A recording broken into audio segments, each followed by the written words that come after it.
ये कहानी एक ऐसी लड़की की है जो एक बूढ़े आदमी के साथ बाथरूम में फंस जाती है। उसके बाद क्या होता है ये जानने के लिए आपको ये वीडियो पूरा देखना पड़ेगा।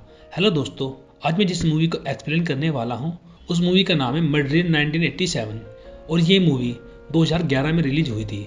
मूवी की स्टार्टिंग में हमें एक फेमस राइटर को दिखाया जाता है जिसका नाम बीगल होता है और वो एक रेस्टोरेंट में बैठकर अपने आर्टिकल लिख रहा होता है। तभी वहाँ एक लड़की आती है जिसका नाम एंजेला होता है। वो मिगल का इंटरव्यू लेना चाहती थी और उससे कुछ सीखना चाहती थी क्योंकि अंजना भी मिगल की तरह एक फेमस राइटर बनना चाहती थी। इसलिए वो मिगल के पास आकर बैठ जाती है। मिगल उसे कुछ ऑर्डर करने के लिए बोलता है और फिर वो अंजना को अपने आर्टिकल के बारे में बताने लगता है। दरअसल मिगल एक स्ट्रेट फॉरवर्ड किस्म का आदमी होता है। उसके मन में जो आता है वो बोल देता है। एंजेला उसे एक आर्टिकल दिखाती है जो उसने खुद लिखा था, लेकिन वो आर्टिकल मिगल को कुछ खास पसंद नहीं आता। वो उसे कहता है कि तुम्हारा आर्टिकल बहुत ज़्यादा लॉन्ग है और अगर तुम्हें फेमस होना है तो ये ज़रा शॉर्ट होना चाहिए। साथ ही तुम्हारी राइटिंग और आर्टिकल यूनिक होना चाहिए, तभी लोगों को तुम्हारी राइटिंग पसंद आती है और तभी तुम एक अच्छे राइटर बन पाते हो। राइटिंग करना कोई किसी को सिखा नहीं सकता, ये अपने आप में एक टैलेंट होता है। फिर मिगल एंजेला को अपने पास बुलाता है और उसे अपने कोट से एक चाबी निकालने को कहता है जो कि उसके एक फ्रेंड के घर की थी और उसका फ्रेंड अगले 2 दिन के लिए बाहर गया हुआ था। इसलिए वो एंजेला को वहां आकर इंटरव्यू लेने के लिए कहता है। एंजेला वहां जाकर इंटरव्यू लेने के लिए तैयार हो जाती है और वो उसके साथ वहां चली जाती है। वहां जाने के बाद मिगल उसे काफ़ी सारी पेंटिंग दिखाता है और उससे खूब सारी बातें करता है। बातें करते करते बुढ़े का मूड बन जाता है और वो उसे टच करने लगता है। सिर्फ टच करने से उसे मज़ा नहीं आता तो वो बुढ़ा एंजेला के ग्लासेस उतारकर उसे एक किस कर लेता है, लेकिन किस करने से भी उस बुढ़े मिगल को मज़ा नहीं आता तो वो उसे कहता है कि आजकल मुझे किस में कोई इंटरेस्ट नहीं है। जैसे जैसे एज बढ़ता गया वैसे इंटरेस्ट चला जाता है। उसने फिर एंजेला को कपड़े उतारने के लिए कहा क्योंकि उसका मानना था कि अंजना उससे कुछ सीखना चाहती है तो बदले में उसे भी कुछ मिलना चाहिए। पर अंजना कहती है कि मैं अपने कपड़े नहीं उतारूंगी।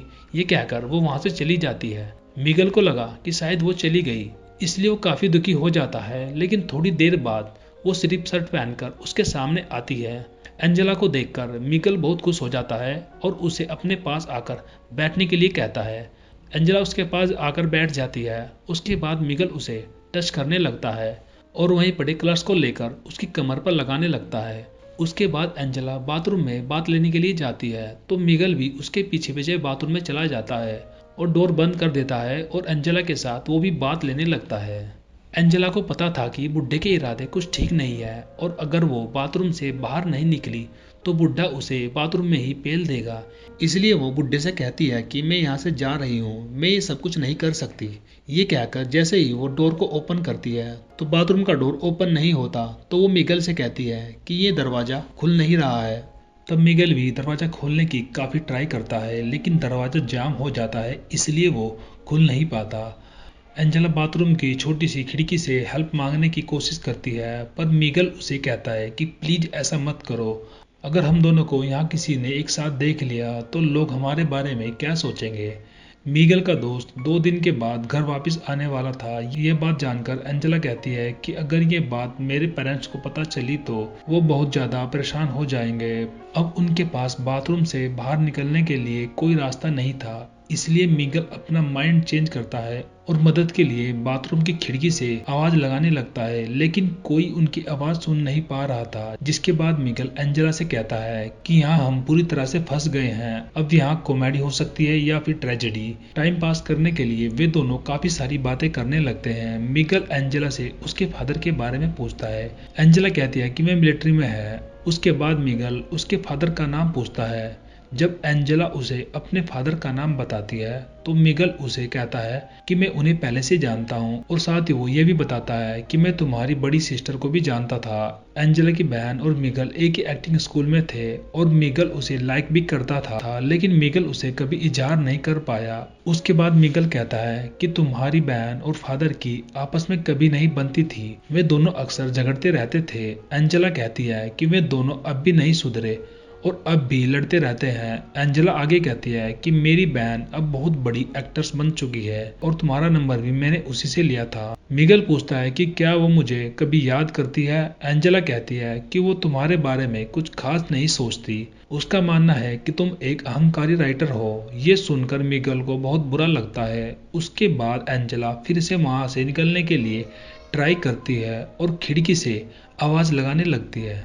मिगेल एंजेला को देखकर अपने आप पर कंट्रोल नहीं कर पाता और उसके पास जाकर उसे छूने लगता है, लेकिन एंजेला को अच्छा नहीं लगता और वो उससे दूर जाकर खड़ी हो जाती है और कहती है कि मुझे सिर्फ यहाँ से बाहर निकलना है, मैं तुम्हारे साथ कुछ भी नहीं करना चाहती। जिससे मिगेल को बुरा लगता है और वो बहुत परेशान होने लगता है, जिसे देख एंजेला मिगेल के पास जाती है और उसे छूने लगती है और फिर वे दोनों वहीं पर इंटीमेट होते हैं। इंटीमेट होने के बाद एंजेला को भूख लगने लगती है। तब मिगेल कहता है कि जब लोग मूवी में कुछ खाते हैं तो उसे बहुत अच्छा लगता है। उसने एक मूवी देखी थी जिसमें एक आदमी खाना खा रहा था। वो सीन मुझे बिल्कुल रियल लगा और राइटिंग भी इसी तरह से की जाती है। मिगेल एंजेला के साथ थोड़ा रूड तरीके से बात कर रहा था, जो कि एंजेला को अच्छा नहीं लगता और उसे गुस्सा आ जाता है और वो उसे काफी कुछ सुनाने लगती है। मिगेल कुछ नहीं बोलता और शांत बैठा रहता है। जब एंजेला का गुस्सा शांत होता है तब मिगेल फिर से एंजेला को मदद के लिए आवाज लगाने को कहता है। एंजेला खिड़की से आवाज लगाती है, लेकिन इस बार भी उनकी आवाज कोई नहीं सुन पाता है, जिसके बाद एंजेला काफी दुखी हो जाती है। तब मिगेल एंजेला को खुश करने के लिए कहता है कि क्या तुम एक मूवी देखना चाहोगी, जिस पर एंजेला कहती है कि मूवी, और यहाँ कैसे। तब मिगेल उसे एक कहानी सुनाता है, पर वो कहानी कोई खास नहीं है, इसलिए मैं आपको नहीं सुनाऊंगा। लेकिन वो कहानी सुनाने के बाद मिगेल एंजेला से कहता है कि हमारे बीच जो भी हुआ उस पर हमें गिल्टी फील तो होगा, पर हमें उस पर अफसोस नहीं करना चाहिए। थोड़ी देर बाद मिगेल किसी की आवाज सुनता है। जब मिगेल खिड़की से बाहर देखता है तो वहां पर एक आदमी था। उसे मिगेल अपने दोस्त को कॉल करने के लिए कहता है। फिर कुछ देर बाद जब उसका दोस्त आता है तब वो उस बाथरूम का दरवाजा बाहर से खोल देता है और उन दोनों को उस कंडीशन में देख लेता है। एंजेला जल्दी से बाहर जाती है और कपड़े पहनकर वहां से जाने लगती है, पर जाने से पहले एंजेला मिगेल से कहती है कि ये सिर्फ एक घटना थी, अच्छी या बुरी पता नहीं। ये कहकर एंजेला अपने घर चली जाती है और यहीं पर यह मूवी खत्म हो जाती है।